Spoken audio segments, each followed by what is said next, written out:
Bravo, Diego. ¿Estamos? ¿Prontos? Bueno, buenas tardes, buenas noches, ¿cómo están? Gracias por haber venido, un montón de amigos y acompañándonos en esta instancia. Queremos primero, lo principal, agradecer a la Cretina por la invitación, a Federico Guerra, a Fernando Amaral, que tienen esta propuesta de boliche, de juntarse, de conversar, pero también siempre de estar pensando en aspectos culturales, teatro, cine. Hay siempre una movida interesante que hace que la Cretina tenga esta particularidad, esta característica que la está distinguiendo. Cumplió 5 años el 16, así que es escorpiana, y los escorpianos son gente potente, gente interesante, así que bueno, vamos arriba por muchos años más. Queremos contarles un poquito de qué va esta conversación. Primero, no es una conferencia ni mucho menos, es simplemente, bueno, dar cuenta de lo que sucede, de lo que supone una fecha fija, ¿no? Una fecha redonda de los 50 años del golpe de Estado de 1973. Entonces, conversando bastante con con el profesor Oliveira, hemos dedicado buenos ratos a conversar y se nos ocurría trabajar en esta clave, que es lo que le vamos a presentar. Cada vez que llegamos a una fecha, ¿sí?, se hace como un balance, ¿no? ¿Qué es lo que está pasando? ¿Cómo se entiende? ¿Cómo se explica? ¿Cómo los procesos históricos son conocidos, no tanto por la academia, sino también por el común, ¿no? Entonces, se nos ocurría pensar en estas 3 cuestiones, a ver si les parece, ¿sí? Cómo hay un uso político de la historia, ¿no? La historia como una disciplina, como un conocimiento que se construye de una manera, digamos, académica, transcurre después en la vida pública de un modo distinto, ¿no? Nosotros que enseñamos en clase, que estamos en clase, trabajamos algunos contextos, pero cuando le preguntamos a nuestros estudiantes qué piensan sobre, bueno, ahí hay una distancia, ¿no? Diego ha tenido grupos de primero alguna vez seguramente, y cuando uno les quiere enseñar pacientemente cómo es el proceso de construcción de las pirámides en los egipcios, ¿cuál es el problema principal? Bueno, hay que combatir a los alienígenas ancestrales, porque esa es la explicación más convincente que los estudiantes tienen. Viven y conviven con eso. Aparte, para desgracia de nosotros, el canal se llama History, ¿no? Entonces ni siquiera nos permite tener ahí como una cosa de distinta. Entonces uno va y le explica, ¿no?, el sistema, los esclavos, no sé qué, y el gurí se va con la cabeza con esa idea de que vinieron los alienígenas y formaron las pirámides. Entonces, entre lo que se estudia, entre lo que la academia produce y lo que sucede en el ámbito público, ¿no? Por eso esto del uso político de la historia, el uso de lo que también hoy se llama la historia pública, ¿no? Esta idea de cómo transcurre, cómo se entiende y cómo se explican estas cosas a nivel de la población, digamos, que no es especialista en el tema. En particular con lo político, para nosotros es relevante porque, bueno, siempre estamos en campaña electoral, ¿no? Este país tiene esta dinámica de que siempre cada tema y cada suceso que acontece se mide, se analiza y se discute desde una perspectiva política. La historia también es un elemento que tiene esta presencia, ¿no? Cada vez que se presenta un libro nuevo, ahora venía escuchando en la radio el libro de Fernando Amado sobre el general Manini, bueno, ¿qué es lo que pasa ahí? ¿Qué es lo que sucede ahí? Contando una historia, Amado está interfiriendo, está participando del debate público y el debate político. Nosotros elegimos 2 temas, ¿sí? Podríamos haber elegido otros más, pero que tienen que ver con esto, ¿no? Cómo hay una mirada pública acerca de lo que fue el golpe de Estado, ¿sí? Y cómo nosotros vamos a tratar de trasladar una mirada un poco más académica, cómo la academia en última instancia viene discutiendo, viene incorporando unas nuevas miradas, ¿sí?, que permiten relativizar lo que la política o ciertos dirigentes políticos dicen del golpe, del inicio de la dictadura.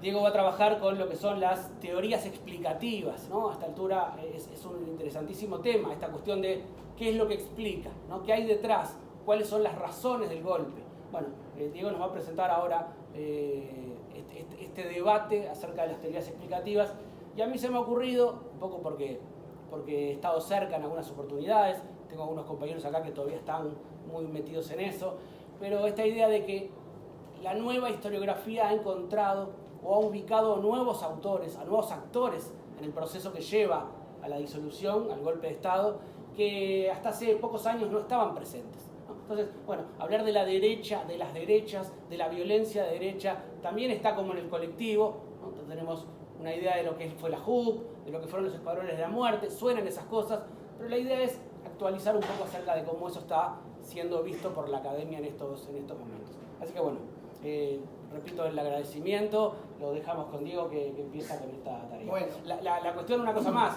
preguntas, comentarios, lo que tengan ganas, ¿sí? Acá los vemos pocos. Luego vamos a prender un poco las luces para vernos más y abrir una instancia para el intercambio.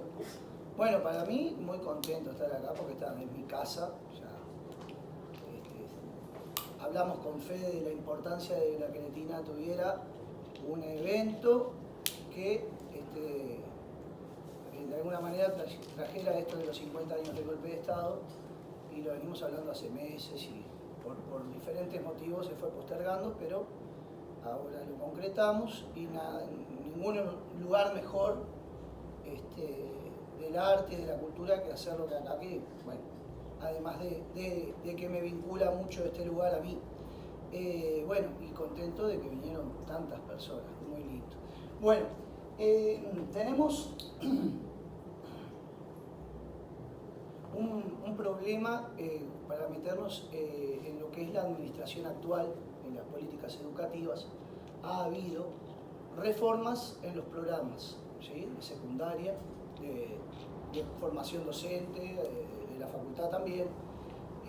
En esas reformas, particularmente en lo vinculado a historia, sin meterme en el asunto, que es muy vasto y yo no cuento con toda la información, hay algo particular con respecto a la historia reciente, y es una negación de buena parte del trabajo que los últimos 20 años o 15 años se hizo en materia de historia reciente, ¿sí? Ha habido, a nivel de programas, cambios, a nivel de bibliografía, se le ha bajado el pulgar a trabajos interdisciplinarios muy importantes en el marco del Audelar, particularmente a las miradas del profesor Carlos de Masi, Álvaro Rico, y se ha incorporado bibliografía de cabecera en esas bibliografías para secundaria, por ejemplo, que incluyen a Julio María Sanguinetti como una autoridad en el rubro, ¿no? Y bueno, eso nos genera determinados problemas. Primero, que no es un especialista en el campo, ¿no? Y después que hay una distinción conceptual que hace Foucault en las palabras y las cosas, que es importante. Yo siempre, cuando inicio un curso de historia, siempre lo traigo, porque Foucault habla de que seguramente cuando, es una hipótesis, ¿no?, pero cuando apareció el lenguaje probablemente haya aparecido para referirse al mundo, dice él. Entonces, alguno vio un mamut o un bisonte, lo señaló y lo nombró. Y de esa manera habría aparecido, siguiendo este autor, la primera función del lenguaje, la función referencial, ¿sí?, que es esa, hablar sobre el mundo. Pero dice Foucault, el lenguaje es una herramienta tan importante, tan potente, que con el pasado del tiempo, con la evolución del mismo, ha desarrollado otra característica, otra función, que es la función performativa, ¿no? La función performativa del lenguaje, ¿qué sería? Es aquella que, en vez de referirse al mundo, crea mundo, ¿sí? No sé, prendo la tele en año electoral y me dicen los 50 casos de inseguridad en la que vivimos. Capaz que yo no experimenté ningún caso de inseguridad, pero al consumir eso puedo llegar a creer, por lo tanto, a vivir la inseguridad, ¿no? Entonces, es un ejemplo de cómo el lenguaje puede performar la realidad en vez de referirse a ella. Y en tiempos posmodernos, eso es algo que el lenguaje lo tiene, pero que puede ser peligroso si no tomamos conciencia de eso. Y bueno, es lo que decía un poquito Pablo sobre aquellos libros que, de historia, o que pretenden ser testimonios del pasado, ¿no?, que a veces lo que están haciendo es performar, y cuando vamos a intentar confirmar en las fuentes esas informaciones que nos dicen, no las encontramos. Particularmente vamos a ver esto, que nosotros vamos a desarrollar, yo lo voy a desarrollar con respecto a la teoría de los dos demonios, que es la teoría más popular, más didáctica, más conocida, sobre la explicación de por qué hubo una ruptura institucional en Uruguay en el año 73. ¿Sí?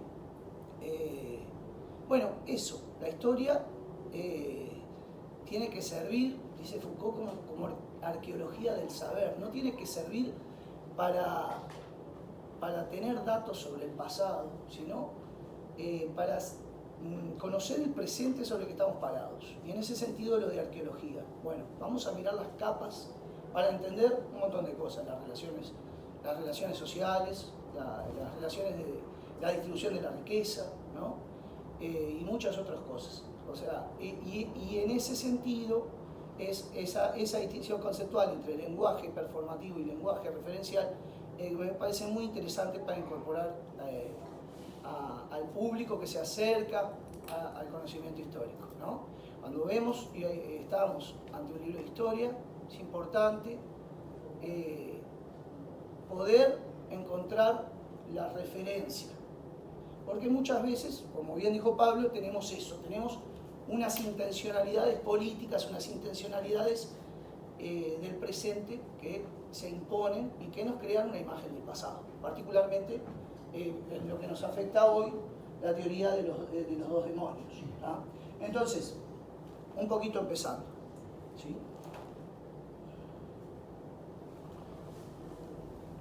Bueno, esto que ustedes lo tienen ahí, yo no lo voy a leer, pero lo tienen, o lo leo rápidamente, o lo resumo, ustedes lo tienen en la hoja, ¿sí? Básicamente, sobre la caída institucional en Uruguay se ofrecen dos grandes teorías. Una, que es subsidiaria, en realidad una explicación de Ernesto Sábato para el golpe en Argentina, y con otra intencionalidad muy diferente a la que Julio María Sanguinetti repatria y quiere darle para el Uruguay. Esa es la que llamamos la teoría de los dos demonios. Decimos, es la más popular, es muy didáctica. Hay un demonio que despertó al otro, y de la lucha de esos dos, las consecuencias son el golpe de Estado y 12 años de dictadura. Y la otra, que es producto de un trabajo interdisciplinario, ¿sí?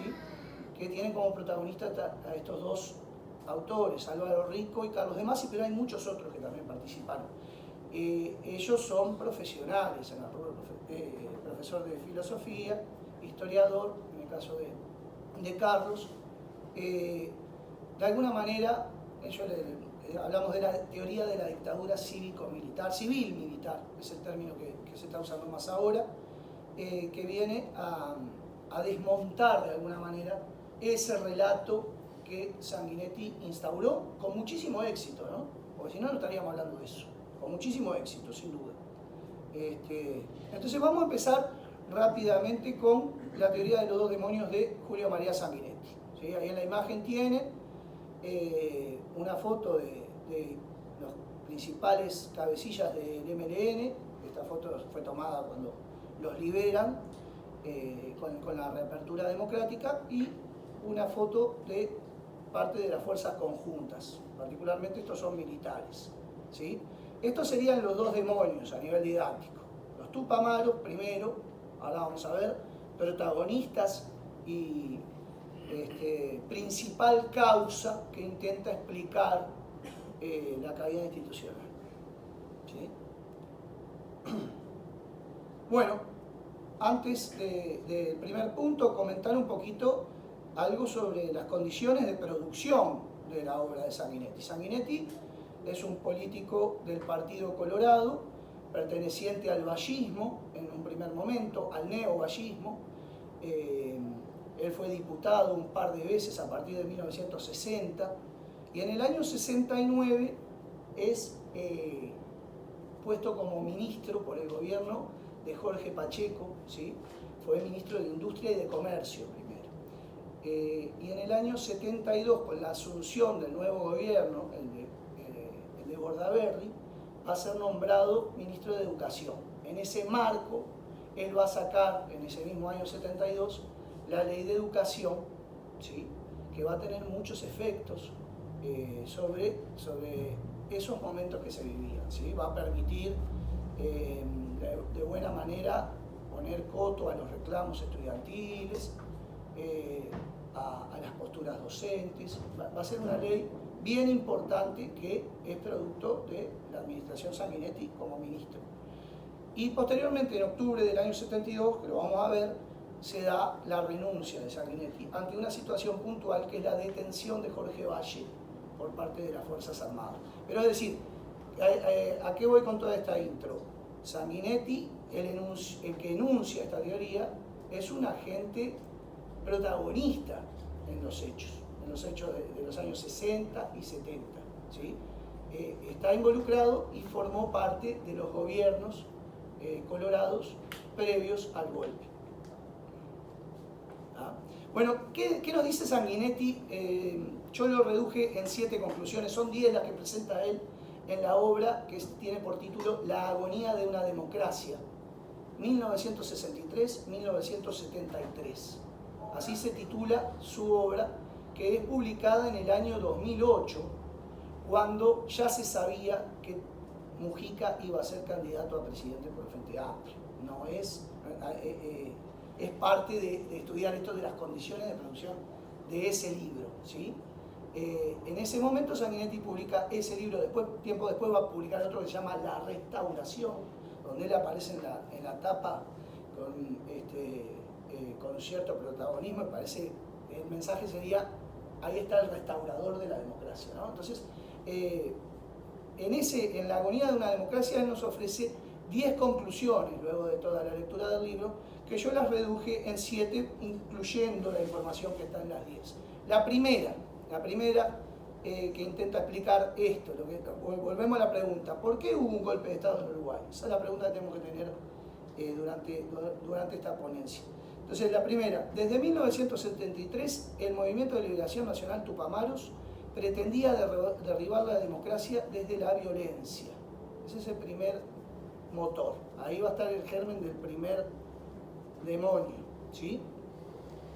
En 1971, ante la situación crítica del abuso, el abuso se le conoce a la fuga de 105 tupamaros y 5 presos comunes del penal de Punta Carretas, mediante un túnel.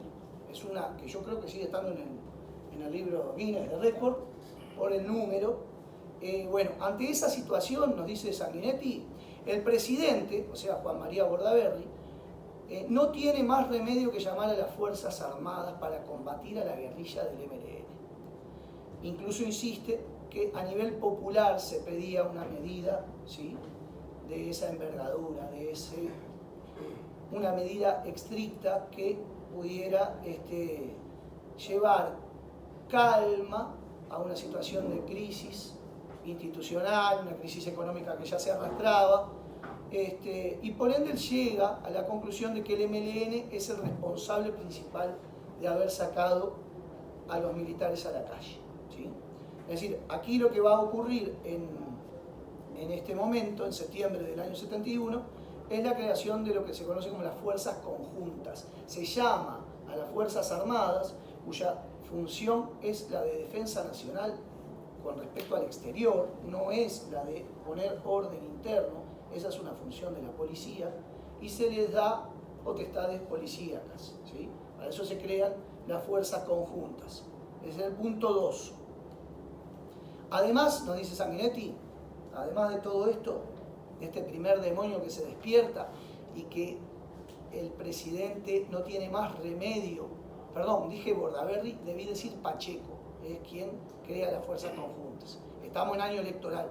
Ese año electoral va a llevar a Bordaberry a la presidencia. Además de esto, además del MLN, del abuso, va a existir lo que él dice, otro elemento que desestabiliza las instituciones democráticas, y son los reclamos sindicales que él entiende que no dejan margen de negociación posible. ¿Ah? Bueno, esto va a llevar a algunos textos, por ejemplo, de Masi, de preguntarse, bueno, ¿hay un tercer demonio? los sindicatos, la sociedad civil, reclamando en un contexto económico de crisis, de congelación de salarios, de aumento de inflación importante. En el año 71 hay una inflación del 35%, salarios totalmente congelados. Bueno, él entiende que este es un elemento que también desestabiliza a la política. Reconoce, sí, que existieron grupúsculos de ultraderecha, pero que su organización no fue permanente y la influencia fue minúscula comparada con el MLN, que entiende sacudió los cimientos del país. ¿Ah? Esto, después cuando ahora hagamos una crítica punto a punto, se va a extender Pablo y nos va a hablar de este punto. ¿Sí? Esto lo dice Sanguinetti en el punto 5 de sus conclusiones. Si bien es cierto que en febrero y junio de 1973 el MLN ya no opera, influyó en la mirada militar despectiva hacia las instituciones democráticas y hacia la dirigencia política. Se repite aquí la indirección causal, ¿no? Igual que en el punto de la USU. ¿Ah? Los tupamaros son los que sacan los militares a la calle. Es decir, en realidad hay una decisión presidencial, pero la causa él la ubica ahí. Y acá lo mismo. Estamos hablando de la década de los 60 y principios de los 70, donde se constatan muchísimos casos de corrupción política. ¿Sí? Y Sanguinetti, en vez de centrarse en eso, nos dice, bueno, pero los tupas en cana le dieron manija a los milicos para generar en ellos una desconfianza hacia la clase política. Ahí tenemos a Jorge Valle, que es un punto de inflexión para Sanguinetti en el momento en que es detenido, octubre del año 72, está 2 semanas preso, no está más, que es cuando él presenta la renuncia, porque Sanguinetti era del sector de Valle. Bueno, después insiste Sanguinetti que el golpe es en febrero, ¿sí? Y que Bordaberry pacta con los militares para no caer. En febrero, seguramente no todos lo conozcan, ocurre un incidente de insubordinación de las Fuerzas Armadas, sobre todo del Ejército, y luego se plega a la aérea. La naval no se insubordina, sigue leal al comandante en jefe, que es el presidente, y en ese contexto hay una insubordinación con respecto al nombramiento del ministro de Defensa.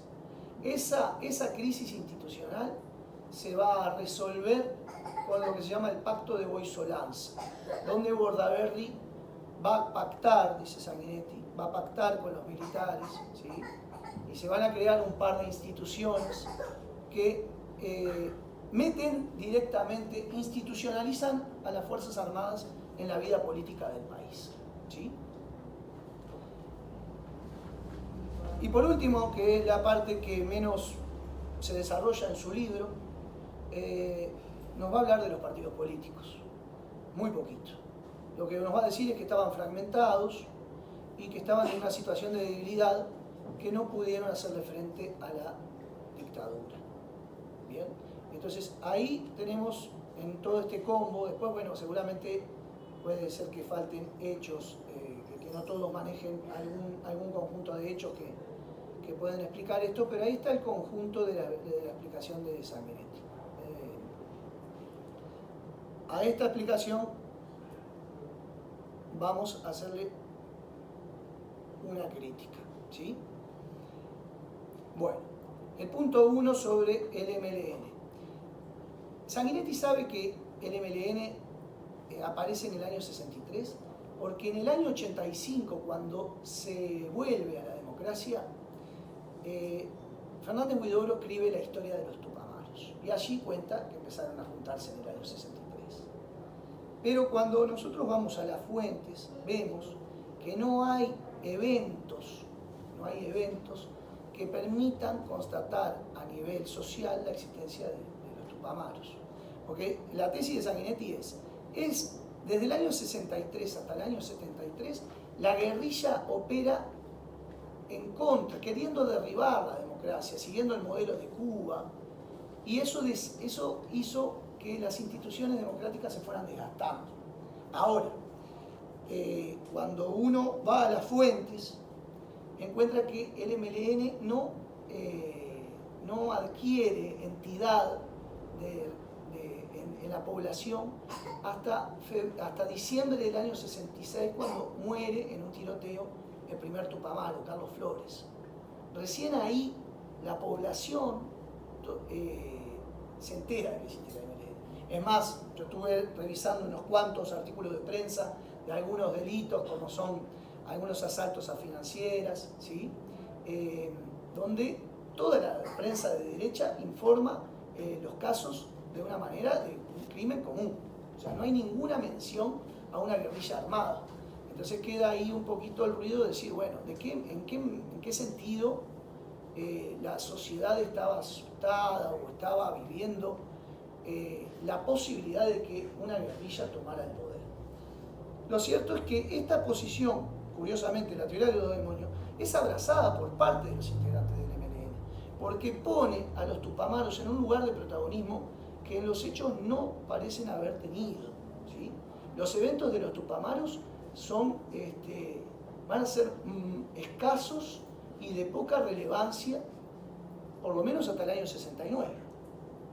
Sin embargo, se van a tomar medidas prontas de seguridad, que es una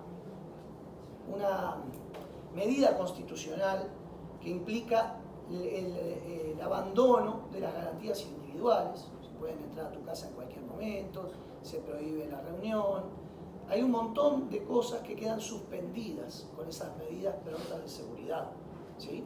Y se van a tomar desde el año, vos capaz que hablas de eso también, pero se van a tomar sistemáticamente en el año 65, en el año 67, a partir de junio del 68 hasta julio del 72, el país va a vivir en un estado de excepción. Eso es lo que le va a contestar Rico. Y en casi todas las instancias en que se toma esa medida, que se toma mediante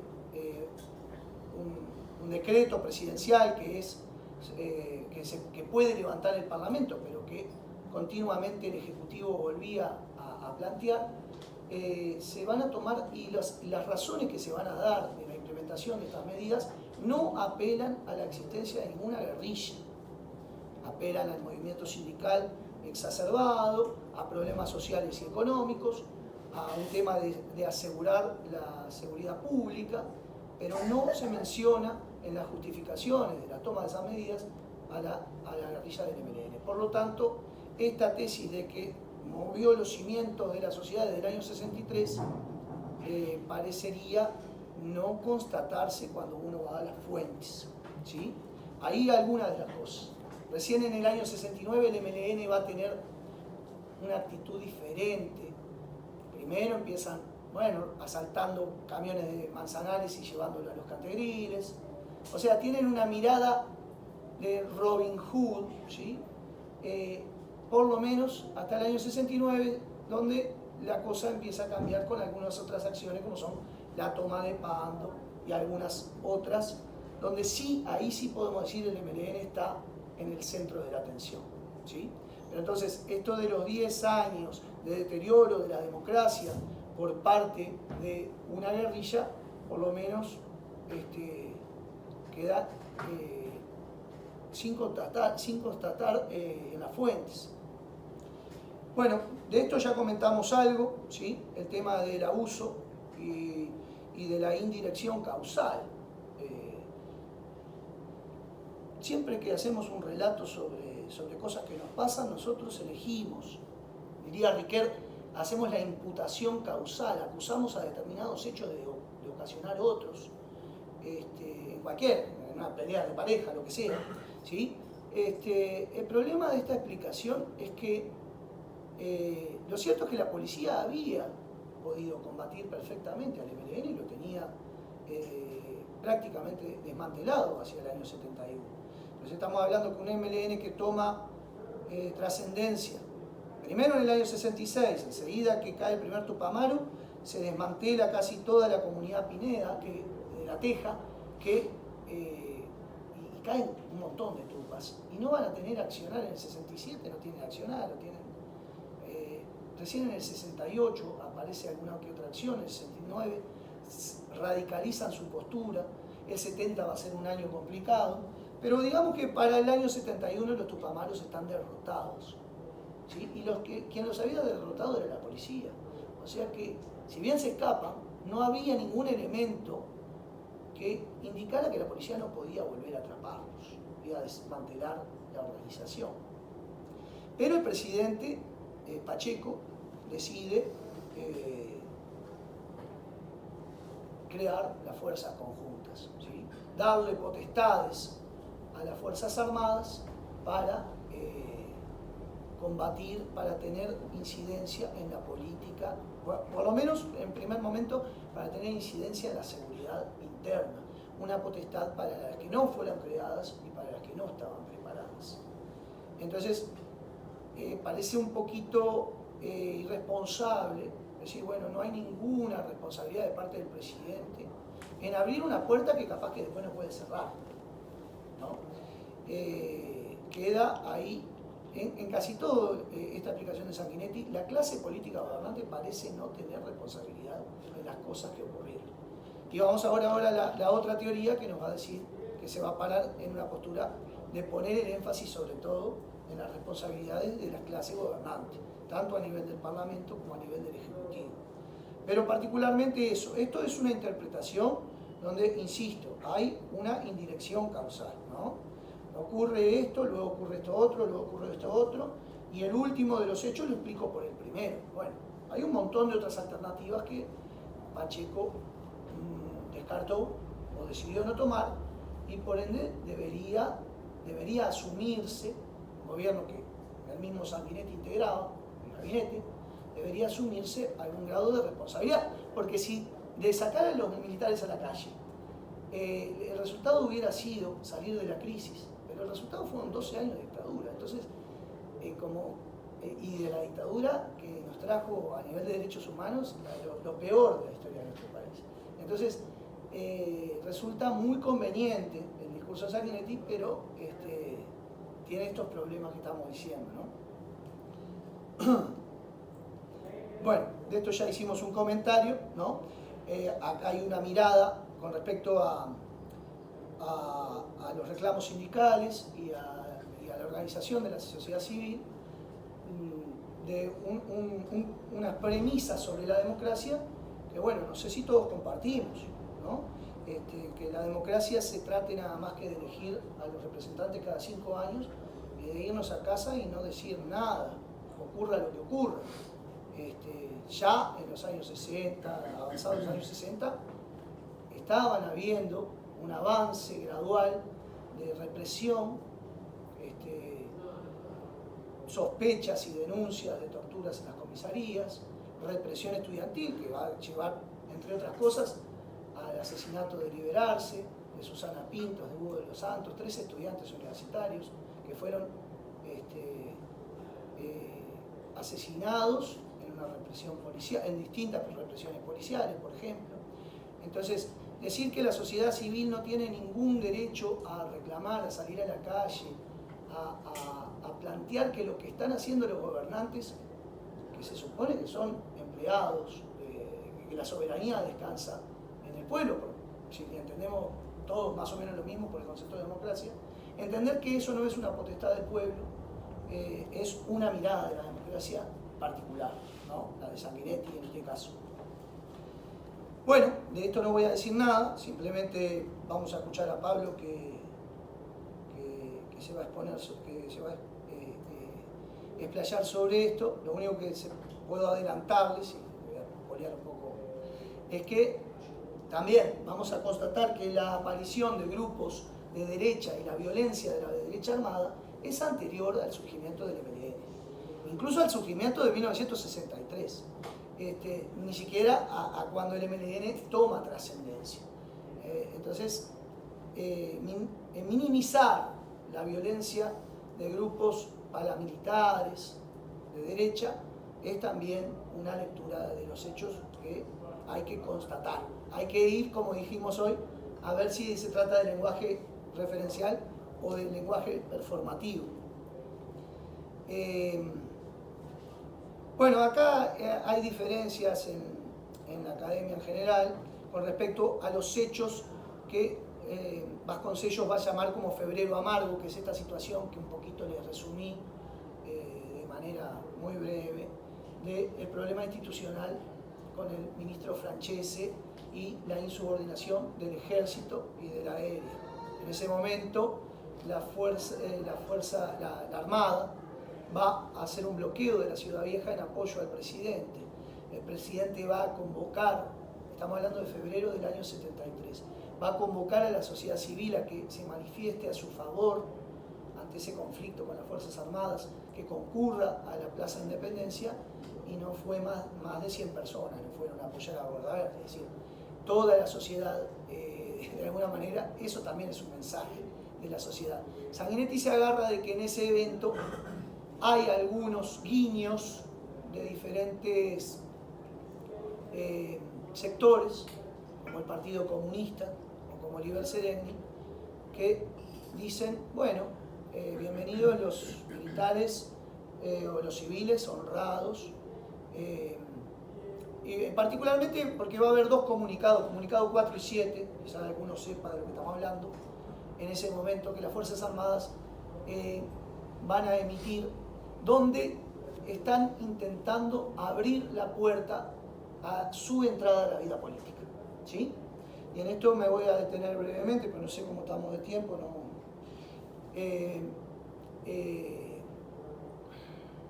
Las Fuerzas Armadas fueron llamadas para combatir a la guerrilla en septiembre del año 71. A los 7 meses ya estaban todo desmantelado el MLN de vuelta.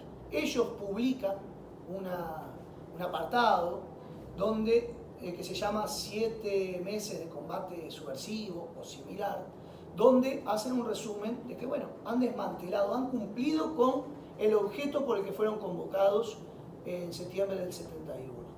Pero que entienden que para salvaguardar el progreso, el desarrollo económico del país, ellos deben continuar en funciones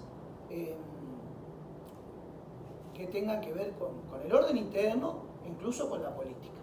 Y esto lo vuelven a anunciar de alguna manera en los comunicados 4 y 7 junto a otros elementos que eran los programas que todos los sectores estaban reclamando.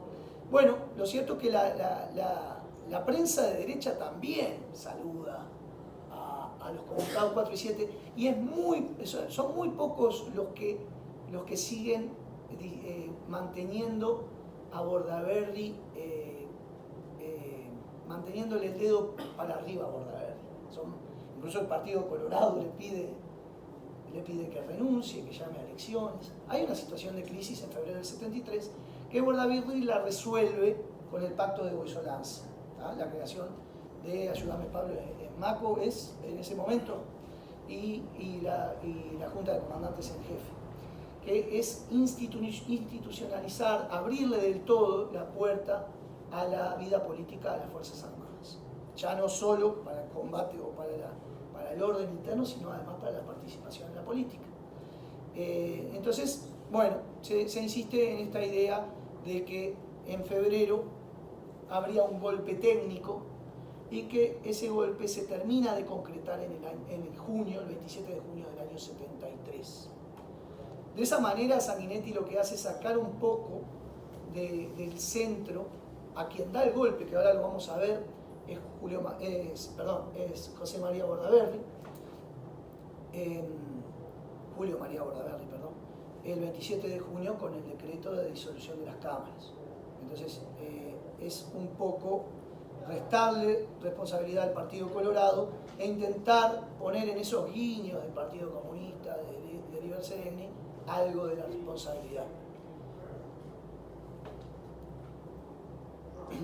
Bueno, esto es un poquito lo que hablamos recién.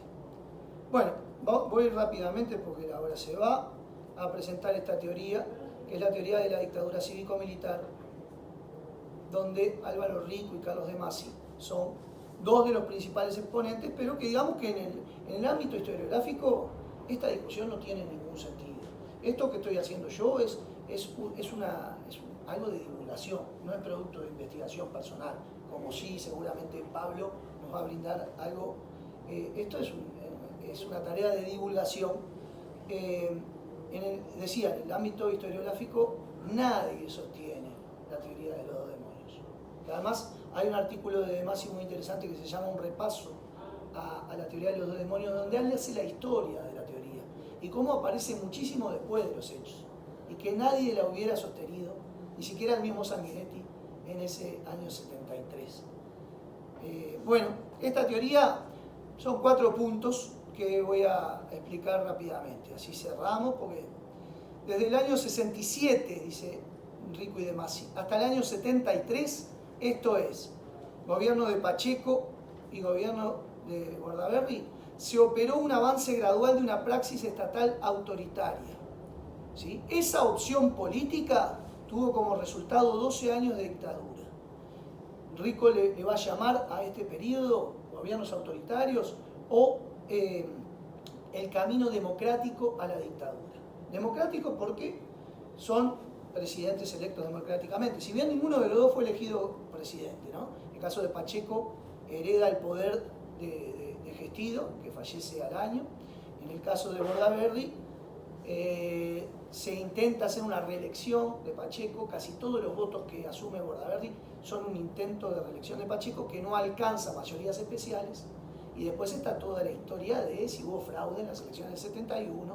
Enrique Colet escribe un librito, El fraude del 71, donde está el ruido de si las elecciones las hubiera ganado el Partido Nacional con la opción más social del Partido Nacional, que en ese momento era liderada por Wilson Ferreira Lunate.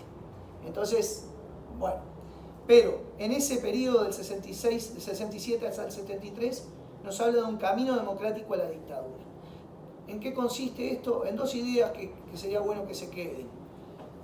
Las medidas prontas de seguridad continuas, ¿sí?, están pensadas constitucionalmente como una medida excepcional. Por poner un ejemplo, se aplicaron en el año 59, cuando hubo una situación de inundaciones en gran parte del país, y bueno, era entendible de alguna manera anular o suspender, mejor dicho, las garantías individuales, porque imagínense alguien que, no sé, que el ejército tenga que entrar a la casa de alguna casa inundada a rescatar a alguien, esperar la orden del juez para eso.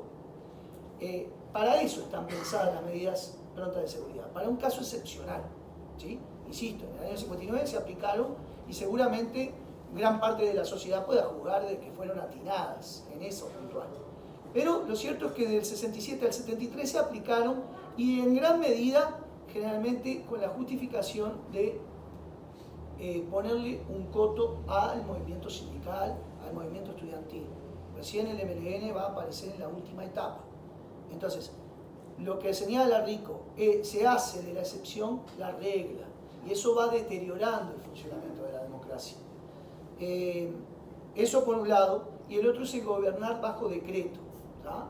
Que eso implica la inmediatez del poder, que es precisamente lo opuesto, ¿sí? Se parece mucho a la forma de gobernar fascista, ¿sí? Fascista es hacer, no discutamos, no hay parlamento, no hay que consensuar, no hay que intercambiar, hagamos ya. Y el gobierno bajo decreto tiene esa potestad. Leyes de urgente consideración, por ejemplo, también fueron muy usadas por esos gobiernos que estos autores denominan como gobiernos autoritarios o camino democrático a la dictadura, ¿sí? Entonces, las autoridades gobernantes ejercieron contra los valores de la democracia y cayeron en abuso de poder. Institucionalizaron el estado de excepción con medidas prontas de seguridad constantes y gobernando bajo decreto periódicamente. Se permitió, se avaló y se coordinó que las libertades individuales quedaran sometidas a las Fuerzas Armadas.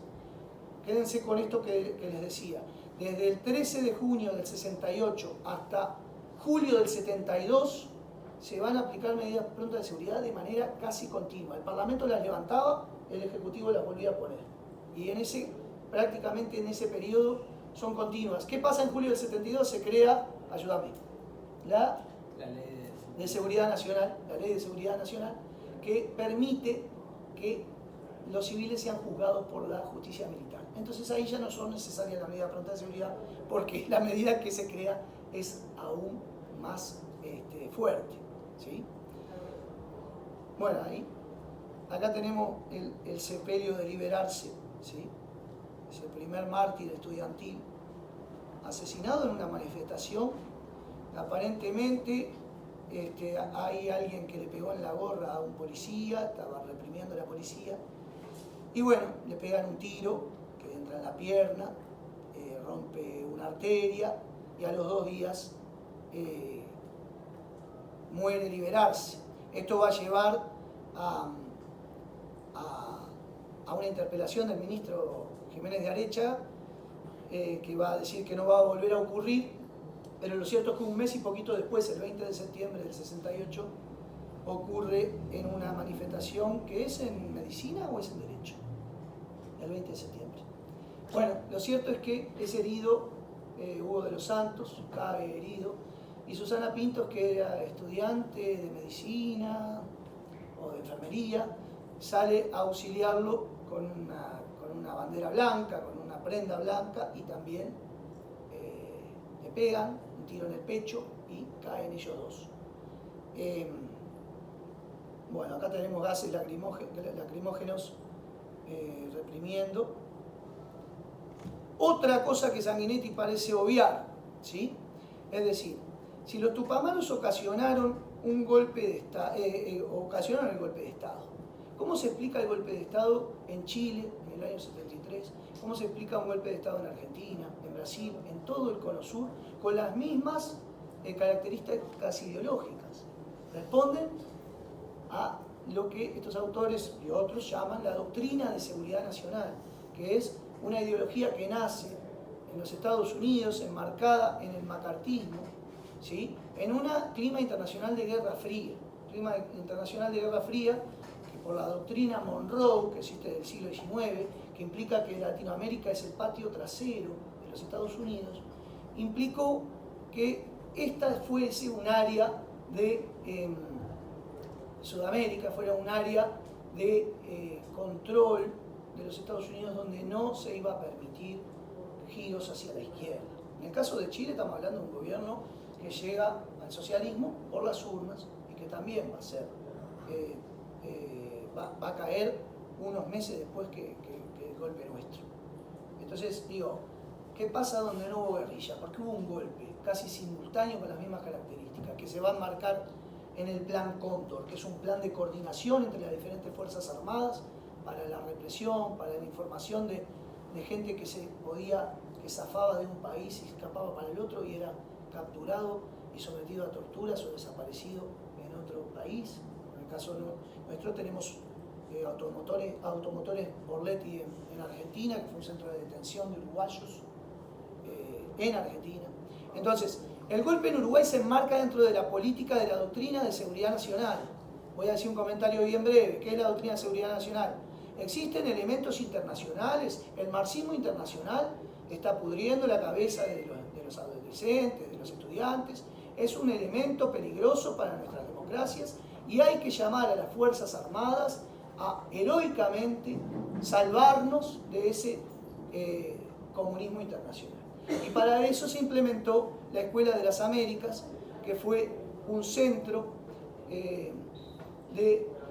donde se enseñaban métodos de interrogación, llamarían ellos, ¿sí?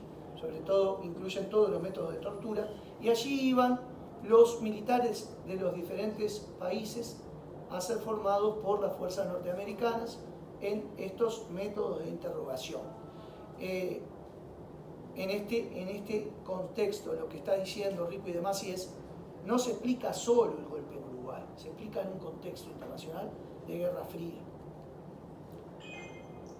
Ahí tenemos el golpe de Estado en Brasil en el 64, el golpe en Chile el 11 de septiembre del 73, el golpe en Argentina, que es el último, en el 76.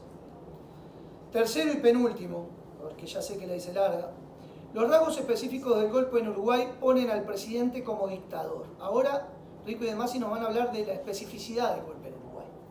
Es Bordaberry quien llama a los militares a disolver las cámaras. son Ravena y Volentini, dos de sus ministros, quienes acompañan firmando el decreto. Y en ese sentido insisten en que se trata de un golpe, un autogolpe, ¿sí? Donde el presidente, en el momento que disuelve las cámaras, se convierte en dictador. ¿Por qué? Él fue elegido como presidente, pero los parlamentarios fueron elegidos en el mismo acto para ejercer tareas parlamentarias, y eso fue censurado.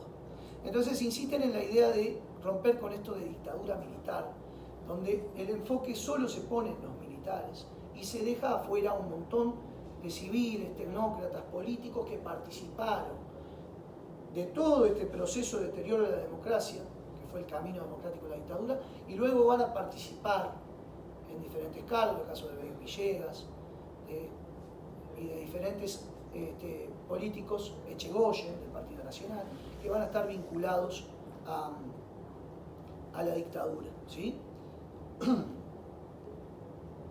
Y bueno, por último, hacer una mención rápida, algunas de estas, poner el énfasis, estos autores, en aquellas cosas que desde la política se hicieron o no se hicieron para facilitar este desenlace, ¿sí? A nivel del Parlamento, el aval continuo a medidas prontas de seguridad, es decir, no se levantaban o se levantaban las medidas prontas de seguridad y se volvían a imponer sin tener una reacción por parte del Parlamento. Se vota también la figura del estado de guerra interno, que es una figura que no existe en ningún lado. O hay una guerra civil en el país y entonces nos tenemos que atener a las convenciones de Ginebra, y para el trato de prisioneros hay unas convenciones internacionales que implican no tortura, no desaparecer, ¿sí? O estamos en una guerra, o estamos en un estado de guerra.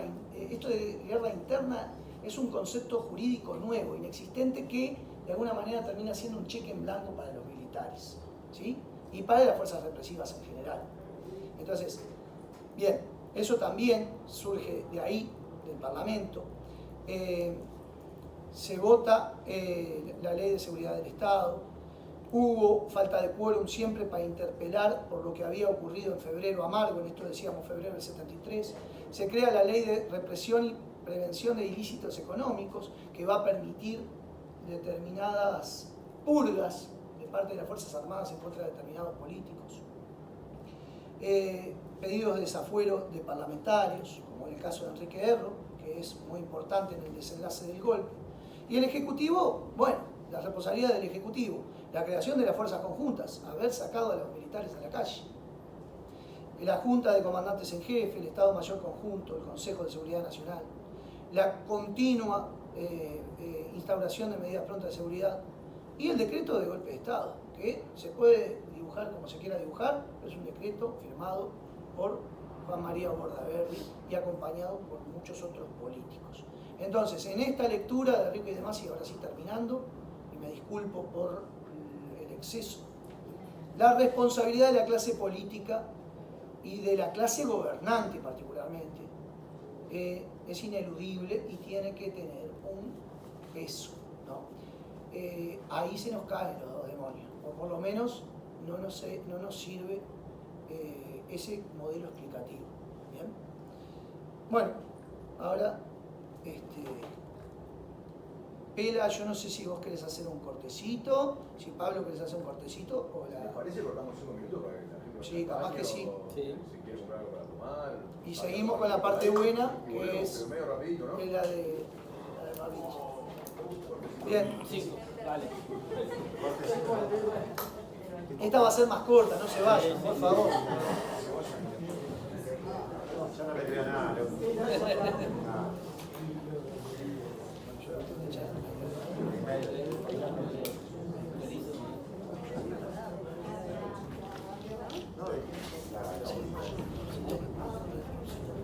No hay agua ahí. No hay agua ahí. Juan. Ah. Nada. Nada.